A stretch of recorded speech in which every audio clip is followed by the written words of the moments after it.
Boa tarde. Hoje, a Franci Sanches e o Gabriel Ferreira ministrarão a segunda aula do minicurso 6 sobre fluorescência de raio-x e suas variantes.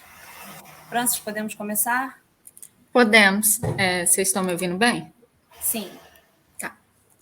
Então, eu sou a Francis, eu sou aluna de doutorado, e hoje nós vamos apresentar a segunda aula, né, como a professora falou, e essa aula tem o tema principal dela, que é falar um pouco sobre o que é a fluorescência de raio-x e as suas variantes. Né? A gente distribuiu essa aula hoje fazendo novamente uma revisão do que já foi dito até na aula de ontem sobre raio-x, estrutura atômica, os processos da fluorescência de raio-x, e aí o Gabriel vai terminar essa aula falando sobre a parte das variantes da fluorescência, né, como a microfluorescência, a macrofluorescência e a fluorescência de raio-x por reflexão total. E ele também vai apresentar algumas aplicações dessas técnicas. Tá, vamos falar um pouquinho sobre raio-x. Como a gente já viu, os raios-x, eles são uma radiação eletromagnética de origem atômica. Então, na verdade, o que diferencia um raio-x de um raio gama está na sua origem. Os raios gamas têm origem nuclear, ou seja, eles têm a ver com rearranjos dentro do núcleo daquele elemento químico, enquanto os raios-x eles estão relacionados a interações na eletrosfera. Os raios-x foram descobertos por William Röntgen em 1895, enquanto ele estudava o fenômeno de luminescência produzida por raios catódicos. E a primeira radiografia que ele fez foi da mão da esposa dele, né? Também foi no ano de 1895, onde a mão da esposa dele ficou exposta à radiação por 15 minutos. Esse trabalho rendeu a ele um prêmio Nobel em 1901, e aqui eu botei uma tabelinha com alguns trabalhos que receberam prêmios Nobel que tenham relevância, né, que sejam nessa área de raio-x, por exemplo, aqui em 1914, que foi o prêmio Nobel dado pela descoberta da difração de raio-x por cristais, que vai ser o tema um dos temas, né, da aula de amanhã. Né? E já lá, quase no final da década de 70, né, quase na década de 80, que também tem o prêmio Nobel pela criação do tomógrafo, que a gente vai falar um pouquinho sobre tomografia amanhã também.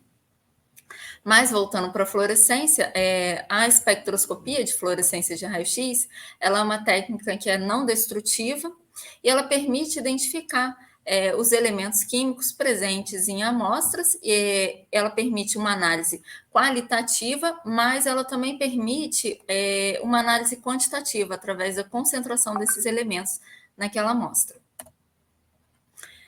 Agora eu vou falar um pouquinho sobre a estrutura atômica. Vocês já devem ter visto ontem na aula que o Julian e o Gabriel apresentaram, mas eu acho que é válido aqui a gente dar uma revisão. Aqui nessa imagem da esquerda, eu coloquei um esquema de um átomo, já com a estrutura atômica moderna, né, que seria na qual a gente já não tem mais aquele desenhozinho dos elétrons distribuídos com aquelas órbitas circulares, e sim, a gente tem aqui uma nuvem de densidade de probabilidade de se encontrar esse elétron. E a gente sabe que esses elétrons, na verdade, eles estão distribuídos em níveis de energia, e esses níveis de energia são bem definidos, né? Aqui a gente tem nível K, L e M. A fluorescência de raio-x, ela consiste num fenômeno no qual há a excitação de um elétron orbital, de um átomo. Na verdade, o processo que há é um processo de ionização, né? Cede-se energia para esse elétron ele é ejetado do átomo, e quando esse elétron de um nível mais ligado do átomo, ele é ejetado, gera-se uma vacância nesse nível. Aqui, por exemplo, seria um elétron do nível K, né, que foi ejetado.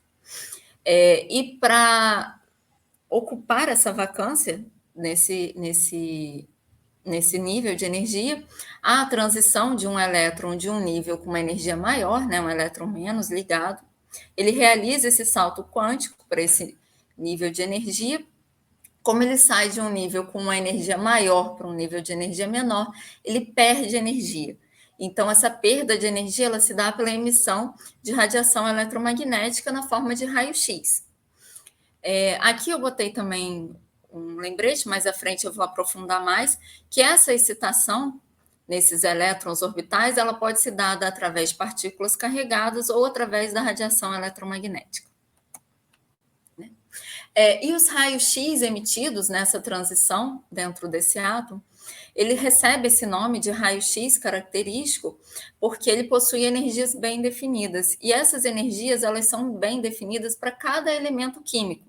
Elas funcionam como uma assinatura desse elemento químico. Então, uma vez que a gente sabe essa energia emitida, a gente consegue caracterizar esse elemento presente naquela amostra. Vale lembrar também que nem todas as transições entre os níveis de energia são permitidas, né? Elas devem obedecer a algumas regras de transição, na quais a gente tem, por exemplo, que o ΔL, esse L sendo o subnível de energia, ele deve ser aqui, vamos supor, mais ou menos 1, né? Ele é um número inteiro. E o J, que seria o momento angular, a gente também tem que obedecer. Esse J ele vai de 0 mais ou menos 1. Esses níveis, eles têm, na verdade, aqui uma estrutura fina, que a gente pode ver devido ao acoplamento do spin-órbita, então tem a ver com as interações desse elétron dentro do átomo, onde esses níveis de energia, na verdade, eles são divididos em subníveis, né? E nem todas essas transições são possíveis. Aqui a gente tem uma tabela periódica que eu coloquei como exemplo, em que ela já tem tabelado as energias para cada transição. Por exemplo, se eu pego aqui um elemento ferro, eu tenho uma energia de 6,4 keVs para a transição K-alfa. A K-alfa seria, aqui nessa tabelinha, o equivalente a uma transição da linha L para a linha K. Então, vamos supor que eu excitei um elétron da minha linha K, esse elétron foi ejetado, e o elétron que eu veio ocupar essa vacância seria um elétron da linha L. Então, ele emite um K-alfa. E esse K-alfa, por exemplo, para o ferro, vai ter uma energia bem definida de 6,4 keVs. Se eu estou trabalhando com outro elemento, eu vou ter outras energias, né? E assim a gente consegue, através das análises laboratoriais, caracterizar os elementos, utilizando uma tabelinha dessa aqui. Agora eu vou falar um pouquinho também dos processos da produção de fluorescência de raio-x, né? Aqui eu trouxe um exemplo já de mais ou menos o que acontece durante essa análise para produção de fluorescência de raio-x. Então, eu tenho uma amostra. Vocês conseguem ver o meu cursor aqui, a setinha? Sim. Sim, tá. Essa amostra ela é excitada, e aí, como a gente viu, pode ser utilizando partículas carregadas ou radiação eletromagnética. A produção de fluorescência de raio-x aqui dentro dessa amostra, né, com aqueles elétrons que são ejetados e tal, e a gente tem um detector que vai identificar esses fótons que vão ser emitidos aqui dessas transições, né. Aí aqui a gente tem um processo que ocorre, né, com a ejeção de um elétron e um elétron de um orbital com uma energia maior fazendo esse salto quântico para o nosso elétron. E a emissão de raio-x. O que a gente consegue visualizar no software é isso aqui. A gente vai ter um detector que vai contar o número de fótons com cada energia que chega naquele detector. Então, a gente tem aqui, por exemplo, nesse exemplo aqui, a amostra era uma amostra de titânio, manganês, cobre e bromo. Então, a gente consegue identificar aqui nesse espectro os picos referentes ao K-alfa, ao K-beta do titânio, ao K-alfa e o K-beta do manganês, do cobre e do bromo, que são os elementos presentes nessa amostra aqui do exemplo. Agora, os processos da fluorescência de raio-x. Essa fluorescência ela vai ocorrer inicialmente por uma excitação, em que mais à frente eu vou aprofundar como é que pode ser feita essa excitação da amostra. Essa excitação vai produzir a fluorescência de raio-x, que será detectada utilizando um detector de raio-x, né? A gente utiliza normalmente um detector semicondutor. Né?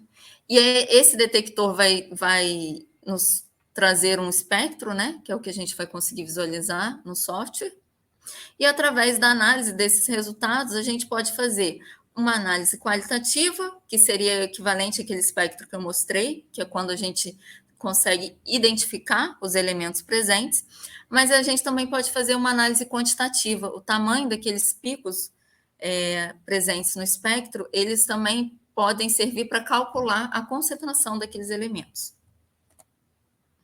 Agora vamos falar um pouquinho da excitação. Como eu disse, a excitação ela pode ser dada através de partículas carregadas, né? E se ela for através de partículas carregadas, ela pode ocorrer através de radionuclídeos que emitam essas partículas carregadas, né? E também podem acontecer através de aceleradores de elétrons ou prótons. Já a excitação através da radiação eletromagnética, ela também pode ocorrer através de radionuclídeos, seriam radionuclídeos emissores de partículas de radiação eletromagnética e não de partículas carregadas. Através de tubos de raio-x e através de radiação síncrotron. A excitação causada através de partículas carregadas, ela ocorre principalmente através da interação coulombiana, né, onde a gente assume que a velocidade dessas partículas ela é bem menor do que a velocidade da luz. E essa perda da energia cinética das partículas carregadas com a nossa amostra, ela pode causar uma excitação da nossa amostra, que seria quando a energia transferida dessas partículas para a amostra é muito menor do que a energia de ligação.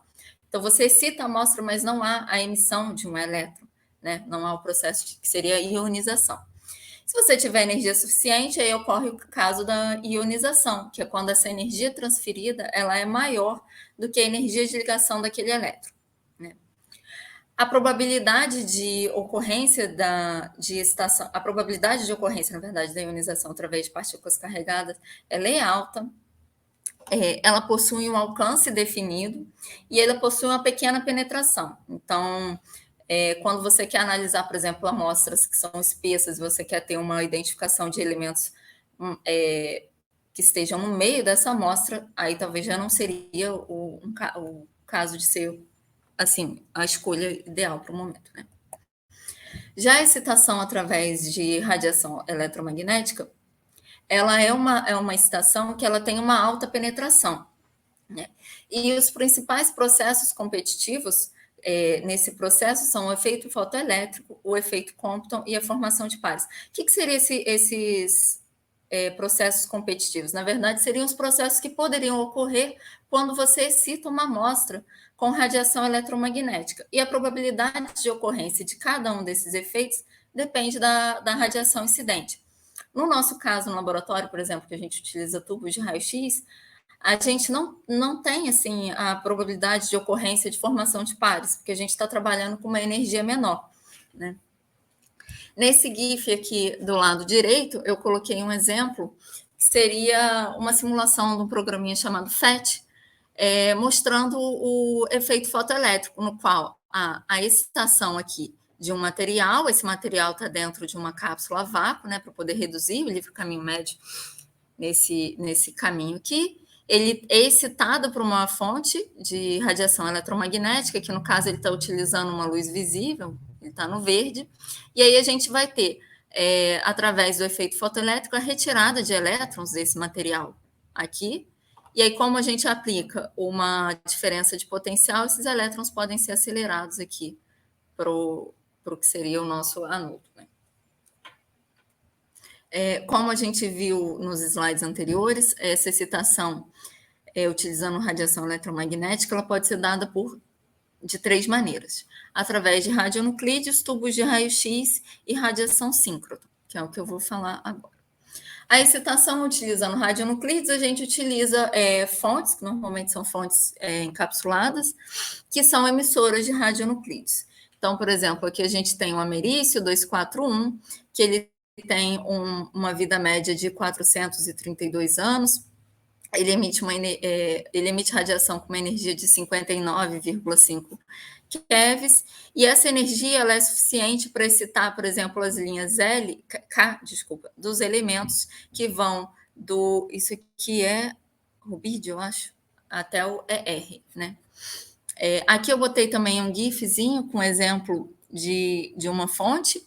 Essa fonte, normalmente, ela fica também dentro de um invólucro, que deve ser um material suficiente para blindar essa radiação, porque diferente do que a gente vai ver num tubo de raio-x, onde a emissão de radiação ela ocorre quando você liga o equipamento. Então, uma vez que o equipamento está desligado, você não tem uma emissão de radiação. Quando você utiliza radionuclídeos, esses radionuclídeos eles emitem radiação constantemente, não tem como você desligar. Então, essas fontes elas são normalmente colocadas em invólucros, onde há uma pequena janela, que quando essa janela é aberta, há a saída da radiação. E aí, quando ela é fechada, não há mais a saída da radiação. A excitação utilizando tubos de raio-x é o que a gente utiliza, por exemplo, lá no nosso laboratório, né? Ela ocorre, a gente tem aqui um tubo de raio-x, que eu botei um exemplo. Esse tubo de raio-x normalmente é constituído por uma ampola de vidro. Aqui dentro há vácuo para poder aumentar o livre caminho médio que esses elétrons vão percorrer. A gente cria uma diferença de potencial aqui entre o catodo e o anodo. Esse anodo ele vai ter um alvo aqui de um material, que é o que a gente vai gerar fluorescência através da excitação dos materiais desse anodo, né? Então, esses elétrons vão ser acelerados aqui dentro, vai ocorrer a excitação dos elétrons do anodo e a gente vai ter a emissão de feixes de raio-x junto com esses elétrons aqui, né? A geração de raio-x dentro do tubo ocorre quando os elétrons, como eu falei, né, como os elétrons do filamento são acelerados por uma diferença de potencial, e aí esses elétrons podem interagir com os elétrons orbitais do material do anodo, né? Num tubo de raio-x, a gente tem uma variedade grande de materiais utilizados para o anodo, e a escolha desses materiais vai depender de acordo com o propósito da sua análise, né? A gente tem uma alta intensidade, a gente produz feixes, né? A gente trabalha, o tubo produz na faixa de kilovolts. Eles são equipamentos, hoje em dia, pequenos, assim, você tem tubos de raio-x que são do tamanho da palma da minha mão, isso facilita a portabilidade deles, então você tem sistemas portáteis, e ele emite um feixe policromático. O feixe emitido nesse tubo de raio-x, a gente consegue fazer, se a gente fizer a análise deles, o feixe emitido, a gente vai ter uma radiação contínua, que eu vou explicar mais à frente, tem a ver com o freamento, né, que é o brainstorming, e a gente tem a radiação contínua, que é referente ao anodo do tubo, né? Essa radiação contínua, vamos lá. Essa radiação contínua, ela tem a ver com esse espalhamento Bremsstrahlung, que a gente sabe que toda partícula carregada livre, que é acelerada ou desacelerada, ela perde parte da sua energia através da emissão de radiação eletromagnética, que é o que a gente chama de Bremsstrahlung. Essa radiação, ela não é monocromática. Aqui tem uma figurinha que é um exemplo assim que eu acho bem didático, que simula esse elétron que é acelerado lá dentro daquele anodo, e ele vai interagindo com o núcleo dos elementos presentes ali naquele anodo, né? Então, cada interação esse elétron sofre um desvio, e nesse desvio ele perde energia através da emissão de radiação eletromagnética, né? Essa radiação, como eu disse, ela não é monocromática, e ela consiste de fótons que vão desde energia zero até a energia máxima daquele elétron, que seria a energia inicial daquele elétron, né? A teoria também diz que, tanto a clássica quanto a mecânica quântica, diz que essa intensidade da radiação emitida ela é proporcional ao quadrado da aceleração dessa partícula, né? E aí aqui eu botei também um resuminho, que é mais ou menos isso que eu falei.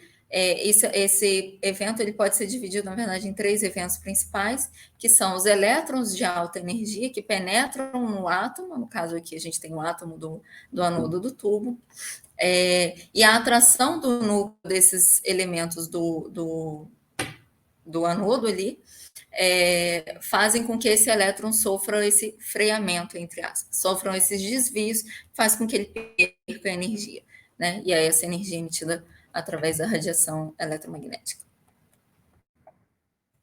Já a radiação característica do anodo, esse pico referente aqui que seriam os picos discretos, eles têm a ver com a interação desses elétrons com os elétrons orbitais do material do anodo.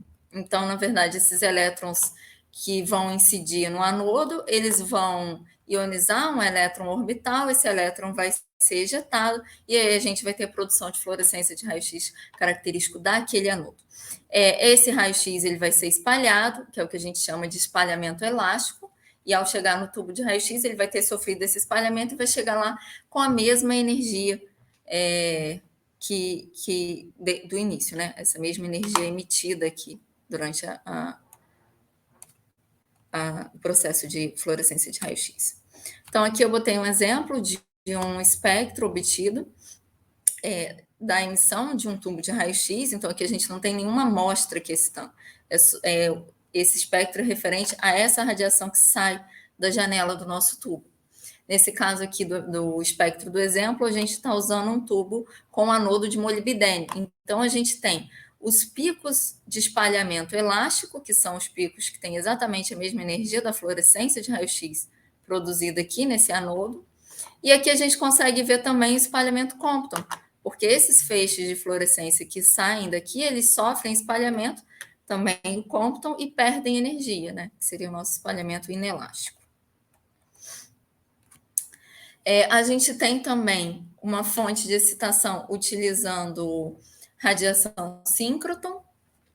Essa radiação ela é uma radiação eletromagnética emitida através de uma partícula carregada, porque a gente sabe que elétrons, quando são acelerados com velocidades próximas à velocidade da luz, e são forçados a mudar a sua direção através de campos magnéticos, eles acabam perdendo energia também. E essa emissão de energia é o que a gente chama de radiação síncroton.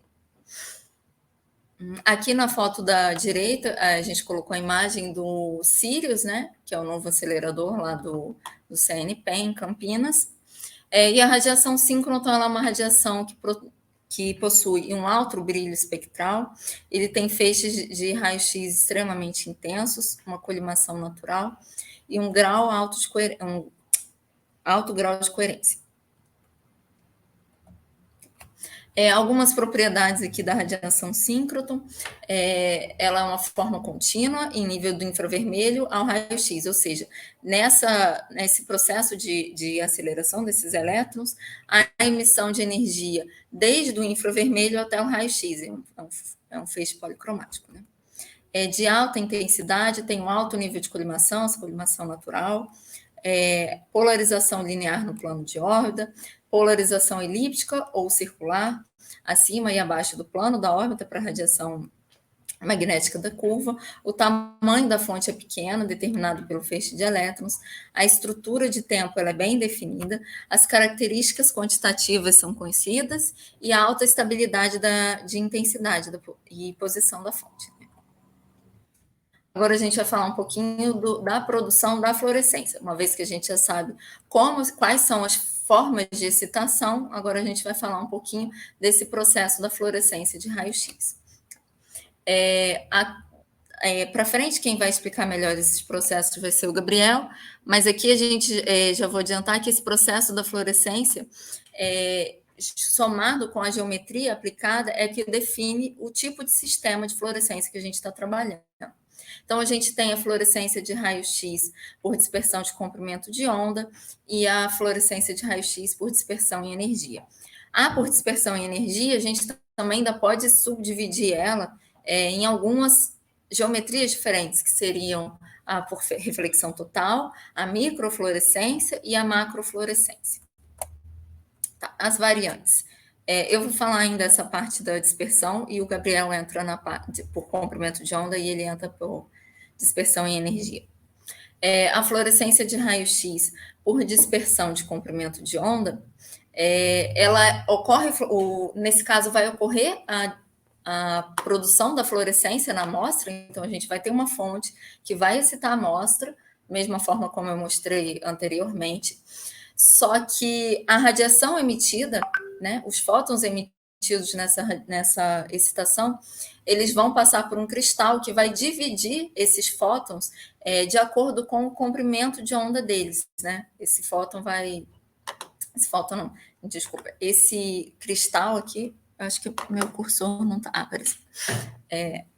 Ele vai dividir esses fótons aqui que chegaram através da difração, que vai ocorrer nesse cristal. E ela, obviamente, obedece à lei de Bragg, e o detector utilizado nesse caso é um detector cintilador ou um contador proporcional. Ela é uma fonte de excitação de alta potência. O número de elementos que podem ser detectados ali, ele é determinado. O tempo de aquisição pode ser razoavelmente curto. O nível de concentração também pode ser determinado. A gente tem também sistemas que são portáteis. Ele tem uma ótima resolução em energia e o custo do equipamento só. Agora, a parte de fluorescência de raio-x por dispersão em energia, vai ser o Gabriel que vai falar. Bem, então, olá pessoal, boa tarde. Vou dar continuidade ao assunto que a Fran está falando. Ontem a gente falou um pouco sobre produção, partículas carregadas, e hoje a gente vai falar um pouco mais sobre a fluorescência e as variantes da fluorescência. Então, a Francis comentou sobre a dispersão e comprimento de onda, e eu vou comentar de uma outra variante, que é a dispersão de energia.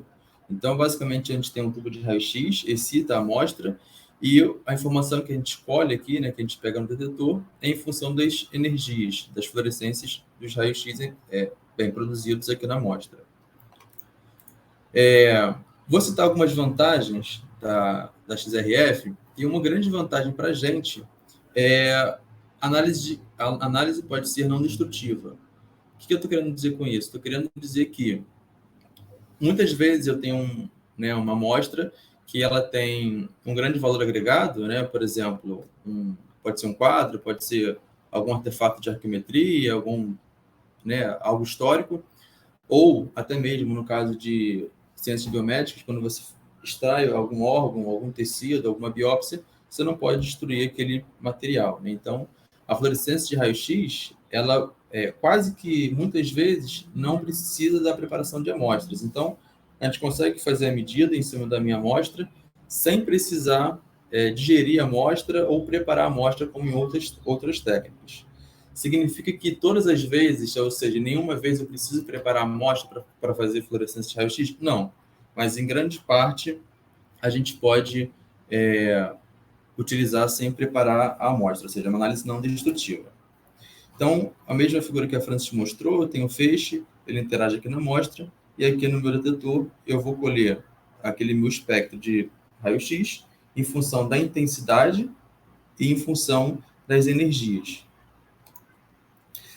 Uma outra grande vantagem da XRF é a simplicidade na preparação de amostras. Como ela não necessariamente precisa, ela não destrutiva e muitas vezes não precisa de preparar a amostra, ela é uma técnica muitas vezes superficial, na superfície, né?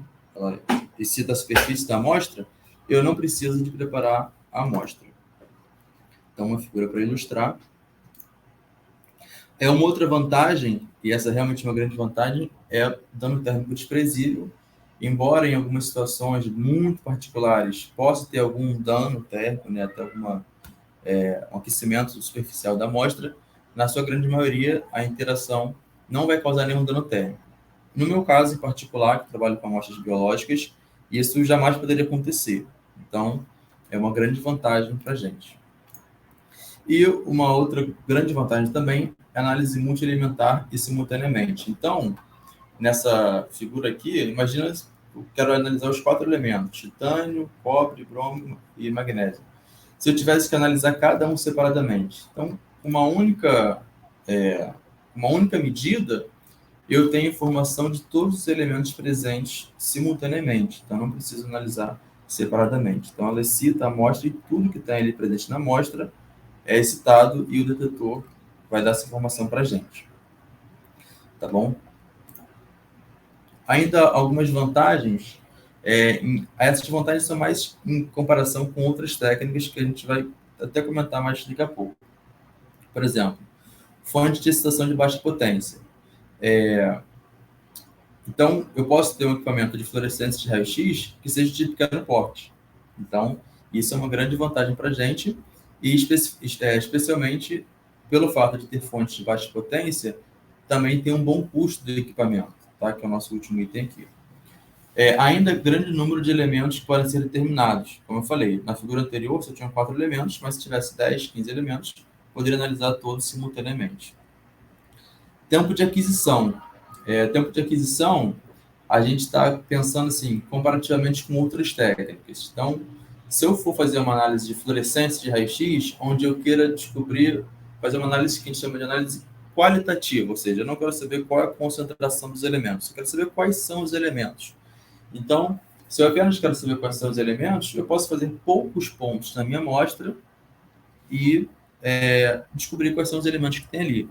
Se for uma amostra homogênea, isso é mais fácil ainda. Se for uma amostra heterogênea, então eu vou ter que fazer diversos pontos ao longo da amostra para saber em cada regiãozinha qual que é os elementos que estão ali presentes, né? Os feixes, a gente vai comentar mais para frente um equipamento, que ele tem, o feixe tem alguns micrômetros e outro que tem alguns milímetros. Então, se for uma amostra de alguns centímetros, eu tenho que fazer vários pontos para descobrir se ela é mesmo homogênea. Tá? Então, o tempo de aquisição pode ser um tempo de aquisição baixo, se eu apenas quiser fazer uma análise qualitativa. Se eu quiser aumentar a minha estatística, eu quero ter uma boa estatística, quero fazer muitos pontos para melhorar a minha estatística, tudo bem. Então, o tempo de aquisição talvez seja mais elevado. Nível de concentração, que pode ser determinado. Então, a fluorescência de raio-x, a gente consegue determinar a concentração desses elementos. E aí, quando a gente fala de concentração desses elementos, a gente chama isso de uma análise quantitativa. Alguns equipamentos do nosso laboratório têm um próprio software já embutido que faz essa análise de concentração. Por vezes, a gente tem que fazer por fora, por outro programa. Mas o fato é que a fluorescência pode dar concentrações para a gente na faixa de alguns 0,1%, 0,2%, ou na faixa de ppm. Claro, isso depende de alguns aparatos experimentais, amostra, intensidade do pico. Portabilidade, essa realmente para o nosso laboratório é muito vantajoso e para a comunidade científica toda, porque, por exemplo, se você quer fazer uma amostra de um quadro que está no museu, não tem como você pegar o quadro do museu e trazer para o laboratório, para a UERJ, né? Mas tem como levar o equipamento lá no museu e fazer a medida. Claro, isso tudo se for um tubo de baixa potência, se for um equipamento portátil. Então, essa é uma grande vantagem. Também vou comentar um trabalho mais para frente que fala sobre, simplifica a portabilidade.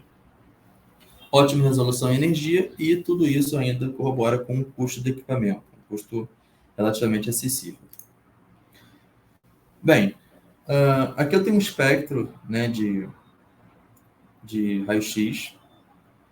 Bem, algumas informações aqui. Que amostra é essa? É uma amostra de esferoide celular. Na quinta a gente fala para vocês melhor o que é um esferoide celular, mas pensa que é uma amostra biológica, um conglomerado, um arranjo tridimensional de células de neuroblastoma humano, então neuroblastoma é um tipo de câncer. A energia desse feixe foi de 40 kV, então aqui a gente está vendo que esse feixe está indo de 0 até 12. Por quê? Porque o restante do feixe eu cortei, porque não era a região de interesse. Minha região de interesse era nesses fótons aqui de 10 a 12 keV, ou seja, de baixa energia. Então, aquele espectro que a Francis explicou para vocês, que saiu lá do tubo de raio-x, ele incidiu sobre a minha amostra e citou a minha amostra. Na hora que ele citou a amostra, produziu fluorescência de raio-x e a gente conseguiu identificar quais eram os elementos presentes na amostra. Aqui no caso, cálcio, níquel, enxofre, fósforo, cloro, potássio. Esse feixe de raio-x que saiu do tubo, ele também espalhou na minha amostra. Então, a gente tem aqui a contribuição dos outros fótons, uma parte está cortada, que seria o Bg. O argônio não estava presente na minha amostra. O argônio está presente no ar, cerca de 1% de concentração ele está no ar. E como o feixe de raio-x ele saiu do tubo, interagiu com o ar, incidiu na amostra, interagiu com a amostra, espalhou na amostra e foi até o detetor, passou pela janela, enfim, foi, né, quantificado a intensidade, ele também interagiu com o ar. Então, esse argônio está presente no ar. Então, é típico a gente ver o elemento argônio, um pico de argônio em fluorescência de raio-x, quando a gente não faz vácuo. Tá? Quando a gente não faz vácuo, esse pico aparece. Então, tudo isso, né, a gente pode chegar à conclusão de que a fluorescência, ela então é utilizada em inúmeras áreas de pesquisa, ciências biológicas, tá aqui um exemplo, né? A parte de arquimetria, também vou dar um exemplo mais para frente, o pessoal do laboratório trabalha com isso também, geologia, ciências ambientais, incrustação de resíduos, área de petróleo, engenharia de materiais, perícia criminal, tudo isso tem aplicação para fluorescência. No fundo, a fluorescência, ela dá assim, informação de quais são os elementos presentes na amostra, então isso é muito positivo.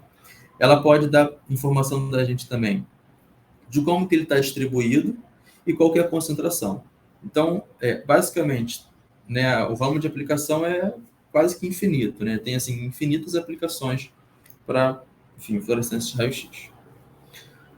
Uma das variantes é a TXRF, ou seja, fluorescência de raio-x por reflexão total. Então, ela é uma das variantes, e a grande diferença, a diferença principal, né, tem algumas, mas a principal, a gente pode citar que é a geometria. Antes, eu tinha o meu feixe incidente na minha amostra, e o detetor fazendo um ângulo. Alguns equipamentos deram aí os 45 graus entre feixe incidente e detetor. 36, 40, 45. As configurações para TX, flexão total, pode ser, né? Então, um feixe incidente e o detetor no ângulo de 90 graus. Aqui eu tenho um refletor e em cima desse refletor a gente coloca a nossa amostra. Na quinta-feira, a gente vai mostrar para vocês esse refletor. A gente tem um equipamento de TX no laboratório e a gente vai mostrar esse refletor. No caso lá do laboratório, a gente tem um refletor de lucite e um de quartzo. Tá? Então, a gente, por exemplo, se for uma amostra líquida, deposita essa amostra líquida aqui, ela forma um filme fino, coloca para secar, né? Ela forma um filme fino, e aí, então esse meu feixe incidente é na configuração 0,90. Uma outra possibilidade é colocar o meu feixe incidente perpendicular ao meu refletor e o meu detetor a 90 graus. A fluorescência de raio-x, esse processo de fluorescência de raio-x característicos, ele é isotrópico, né? Então ele emite esses fótons em todas as direções. Então, com o feixe incidente a 90 graus, e o meu detetor a 90, eu consigo também pegar a contribuição da fluorescência. Ou eles podem estar a 0,0, ou seja, o feixe incidente e o detetor estão no mesmo plano. Tá bom? Qual então a grande vantagem da fluorescência de raio-x por reflexão total? Uma grande vantagem é a diminuição do BG. Deixa eu voltar aqui. Diminuição dessa linha de base aqui, ó, desses fótons espalhados. Então, se essa linha de base aqui é baixa, eu consigo identificar elementos que estão presentes na minha amostra em baixas concentrações. Tá? Estariam, no fundo, embaixo daquele BG, né, daquele background. Então, se aquele BG é baixo, eu consigo identificar o meu pico de fluorescência de raio-x. Dupla excitação na amostra, por ambos os feixes primários e refletidos, porque o feixe incide na amostra, incide no refletor, interage com a amostra, e o refletor, quando ele sai, ele também interage novamente. Pequena distância, amostra-detetor, então tem um ângulo sólido grande. Pequenos volumes de amostra. Um dos trabalhos que a gente está fazendo no laboratório hoje, a gente pipeta 5 microlitros. No caso, a gente vai mostrar para vocês na quinta-feira também. Então, o volume de amostra pequeno, 5 ou 10 microlitros, e por isso ele tem, por isso tudo, né, que eu falei, diminuição do BG, dupla excitação, tem baixos limites de detecção, na ordem de parte por bilhão, enquanto que a fluorescência de raio-x, a microfluorescência vai a ppb, a TX, né, tipicamente pega em parte por bilhão. Ok. Mais uma variante. Então, a gente falou de TX, a gente vai falar agora, falou de XRF, a gente vai falar de microfluorescência de raio-x. Acho que o nome micro, né, já dá uma dica para a gente sobre o que é a microfluorescência. Então, o que é a microfluorescência? Imagina que a minha amostra ela é esse círculo rosa. Eu mapeio a minha amostra, eu faço uma matriz, né? O programa pré-define essa matriz, e em cada quadradinho desse, eu tenho uma medida de raio-x. Eu tenho, então, uma incidência de um espectro de raio-x, e em cada quadradinho desse, que a gente chama de pixel, vai me dar uma informação de quais são os elementos, e futuramente eu posso quantificar, né, ou pegar uma região de interesse. Então, a grande diferença, né, ela é caracterizada pela capacidade de análise espacial. Ela forma o que a gente chama de mapas bidimensionais, que é um mapa tipo esse aqui, né? Eu tenho aqui uma medida, né, aqui está pequenininho, mas seria fósforo, e eu consigo ver, por exemplo, que na parte interior dessa minha amostra, eu tenho uma maior intensidade, uma maior contagem de fósforo, enquanto que na borda eu tenho uma menor intensidade. Então, isso pode ser representado nessa figura, um feixe micrométrico. Então, a dimensão do pixel é determinada pela dimensão do feixe incidente, a área irradiada, esse pontinho verde, e aqui o meu detetor. Tá bom? Um passo a passo está representado mais ou menos aqui. Então, esse aquele mesmo espectro que eu mostrei agora há pouco é parecido com essa amostra aqui, né? Um esferoide celular foi dividido em uma matriz. A gente pré-define essa matriz, né? Depende do que a gente quer pegar, enfim, resolução, amostra, intensidade dos elementos, concentração. Em cada quadradinho a gente tem um pixel. Em cada pixel a gente tem um espectro de raio-x. Os picos aqui são os raios característicos. Esse espectro está na escala log, que é a concentração dos elementos nessa amostra abaixo. Esse conjunto de espectros de fluorescência vai formar o meu mapa, minha análise espacial, um mapa bidimensional. E aí, em função das cores, eu tenho as intensidades em função da distribuição espacial. Ok. Vou mostrar, então, agora um pouquinho alguma dessas vantagens e alguns trabalhos para vocês da microfluorescência de raio-x. Bem, então, ponto 1 possibilita a varredura da amostra para análise da distribuição elementar bidimensional, que são os mapas. Bem, aqui a gente tem o esferoide. Bem, o esferoide, gente, pensa num agregado de células, tá bom? Elas são de linhagem neurais tumorais, então são células de um tipo de câncer humano. E aqui eu tenho os mapas de cada um dos elementos: fósforo, enxofre, cálcio, ferro, zinco, cobre, potássio. Por que essa análise espacial é importante para a gente? Primeiro que a gente tem uma noção de como que esses elementos estão distribuídos, a gente tem uma noção se é uma amostra homogênea, heterogênea, e a gente pode fazer algumas análises, nesse caso aqui, qualitativas ainda.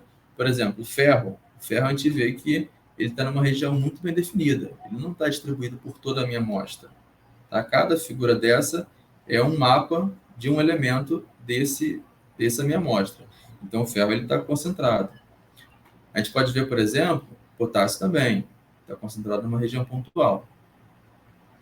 Pode perceber que nas extremidades a intensidade é menor, porque quanto a cor está relacionada com a intensidade, ou seja, na borda dessa amostra chegaram poucos fótons da fluorescência do cálcio. E ainda nessa amostra, a gente pode ver que o mapa de cobre ele não ficou legal, né? Ele não se formou. E aí a solução, né, o motivo do porquê esse mapa não se formou é porque o cobre ele tem uma concentração nessa amostra muito baixa.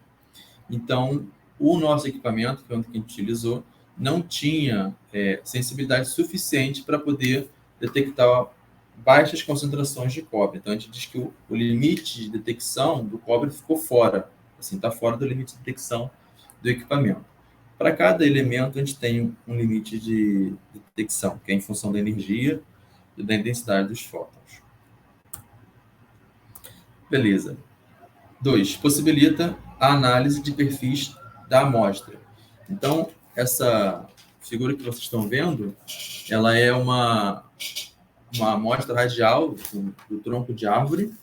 Essa técnica, né, para fazer essa extração, tem um nome, né, dendrocronologia, que basicamente assim, é um método científico para datação, né, da árvore em função dos anéis. Então, vocês conseguem ver, tem umas marquinhas, acho que aqui dá para ver melhor, né? Tem uns risquinhos, que é a marcação de onde estão os anéis. Aqui também dá para ver mais facilmente, de onde estão esses anéis. E o padrão desses anéis está relacionado com o clima da época. Conforme ocorre o crescimento daquela árvore, esses anéis eles sofrem influência do clima e da época, né, claro. Então, uma forma de você datar a idade de uma árvore é em função desses cortes e desses anéis, tá bom? Nesse caso aqui, a gente tem uma análise de perfil, né? Então, o meu equipamento de microfluorescência ele foi varrendo a amostra em cima dessa linha vermelha aqui, e conforme ele foi varrendo a amostra, ele foi fazendo diversas medidas de fluorescência, né? Diversos espectros, ponto a ponto. E aí você vê que, conforme você vai andando aqui na amostra, você tem a contagem, né? A intensidade e a concentração desses elementos, tá? Representados por essa linha amarela aqui. Então, esse elemento potássio, esse elemento cálcio, tá? Então, isso tem bastante relevância. Nesse caso desse trabalho, tiveram outras análises também de folha, analisou a casca, analisou a folha, pegou a folha, triturou e fez uma pastilha e também analisou, que a ideia principal era fazer um monitoramento local.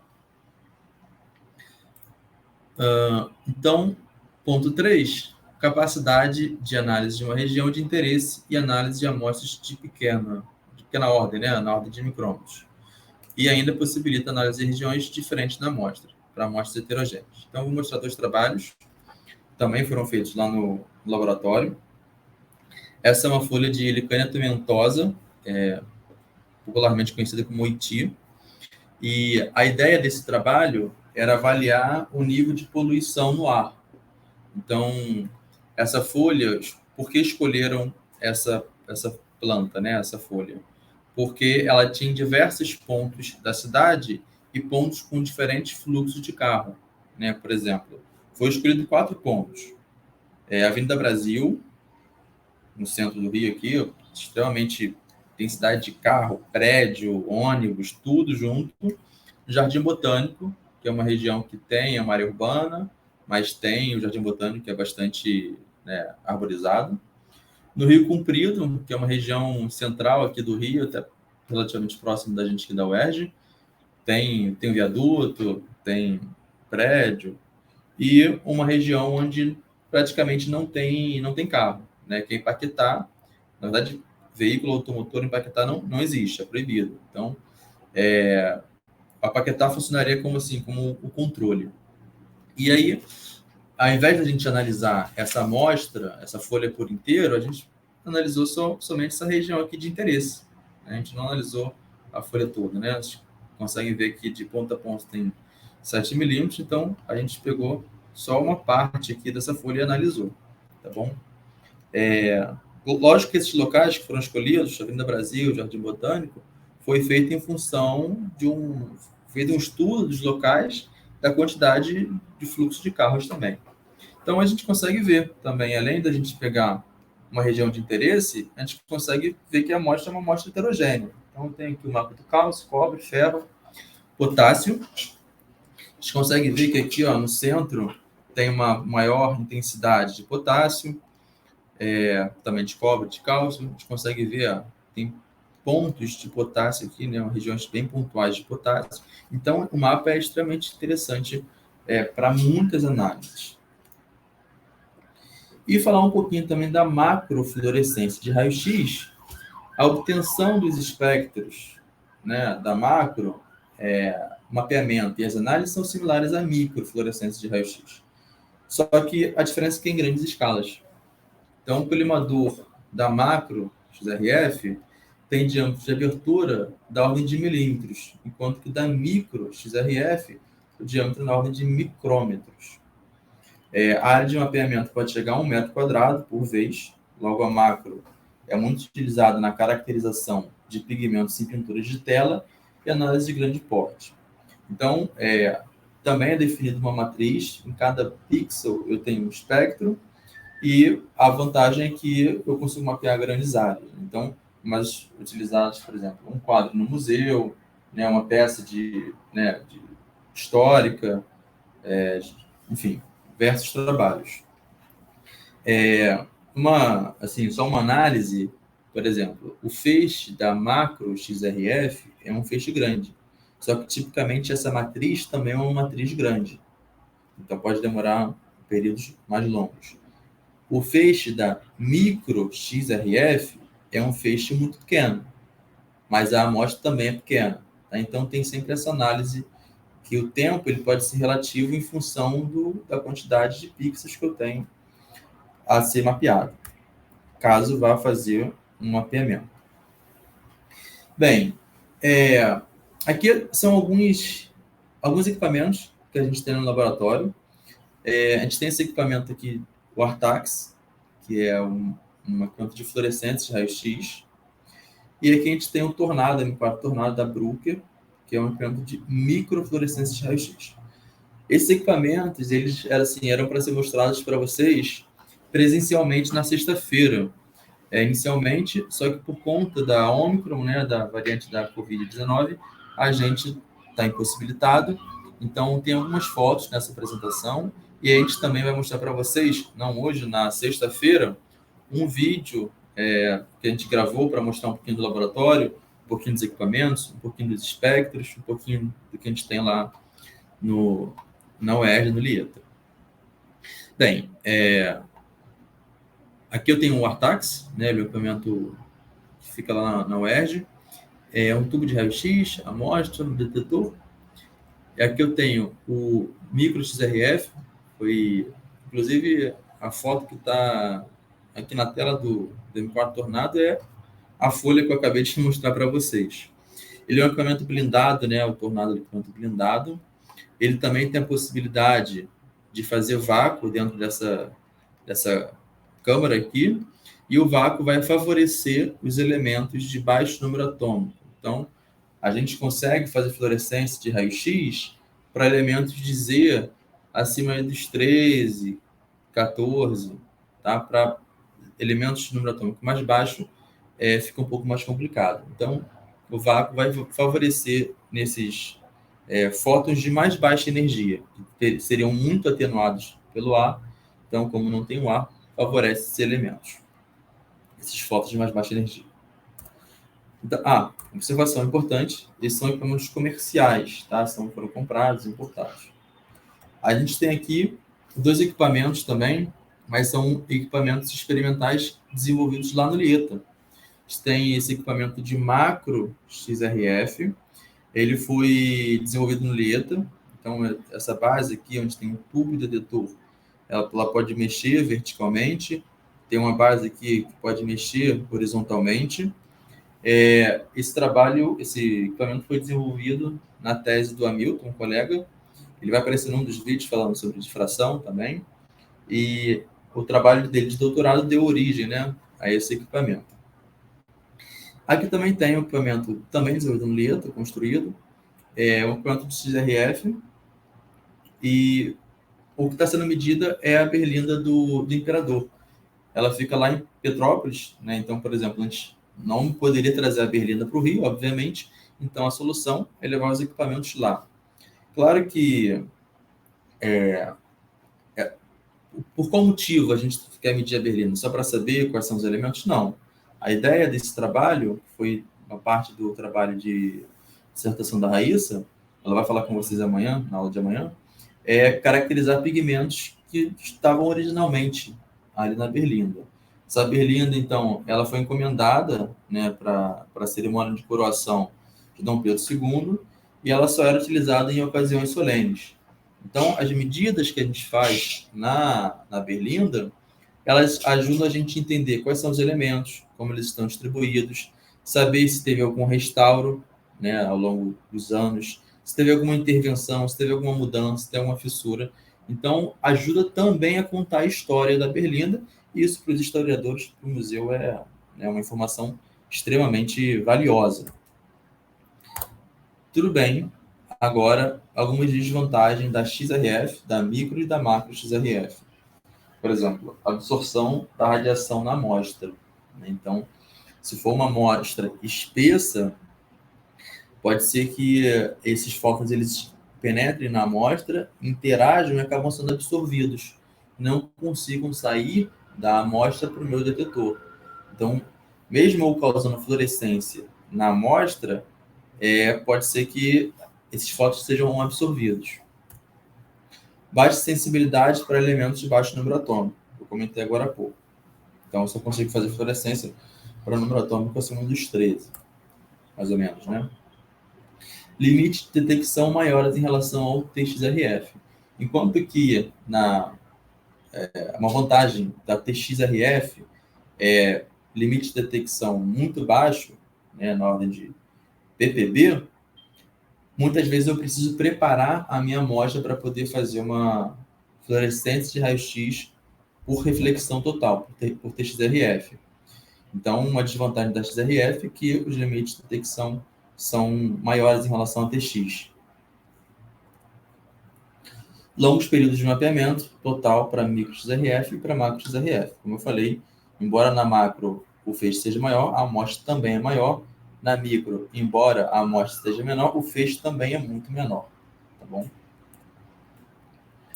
E agora eu vou comentar sobre algumas aplicações.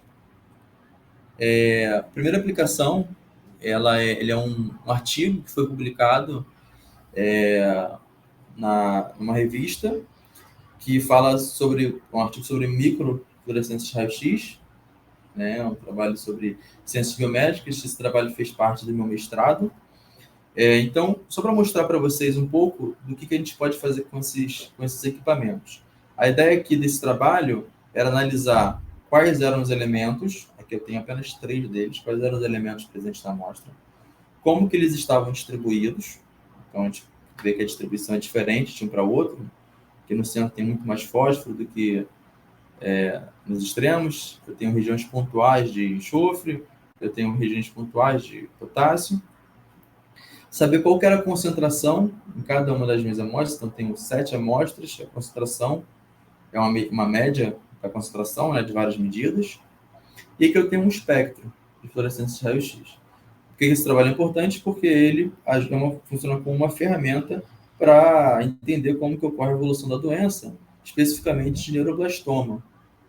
Por que neuroblastoma? Porque é o tumor sólido mais comum em crianças. Tá? E mais de 50% dos casos, quando as crianças descobrem, já sofreram metástase. Esse trabalho também foi para um congresso em Córdoba, na Argentina. Aqui eu tenho um outro trabalho que foi desenvolvido na parte biomédica também, mas com XRF.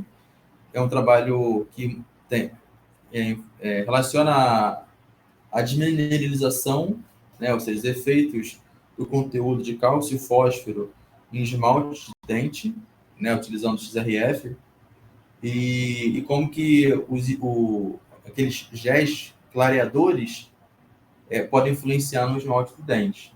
Foi uma análise feita ao longo de 8 semanas. Então, tem o meu espectro. Posso ver que o cal fica aberto do cálcio, fósforo, zinco, zircônio, e que é a concentração, a referência e o valor obtido. Todos esses artigos, gente, esse material vai estar lá no site, disponível para vocês. E aqui tem o DOI, tá? Onde vocês conseguem achar esses artigos para ler na íntegra, caso seja de interesse. Um outro trabalho, também lá do laboratório, foi parte do trabalho de doutorado do Ramon, que é desenvolver, na realidade, um sistema de TXRF, ou seja, de fluorescência de raio-x por flexão total, em 2 geometrias, e a ideia principal era desenvolver esse sistema para fazer uma caracterização, utilizando um tubo de baixa potência. Ele conseguiu, então, desenvolver esse sistema. Ele utilizou uma amostra de referência, uma amostra padrão, uma amostra de fígado bovino, foi digerida e foi medida quais eram os elementos, quais eram as concentrações. Como foi uma amostra que a gente tinha certificação, então a gente sabia qual que eram as concentrações desses elementos na amostra, a gente conseguiu comparar e validar o sistema. E aqui está um pouco do resultado. Então, o laboratório ele não é só medida, ele também trabalha com instrumentação, desenvolvendo sistemas, aprimorando sistemas não só de fluorescência de raio-x. E esse aqui também é super recente, né? Fez parte da tese do Hamilton, que é o desenvolvimento de um sistema portátil de macro XRF, utilizando a aprendizagem de máquina para reconhecimento de padrões de cores em pigmentos usados na área de arqueometria.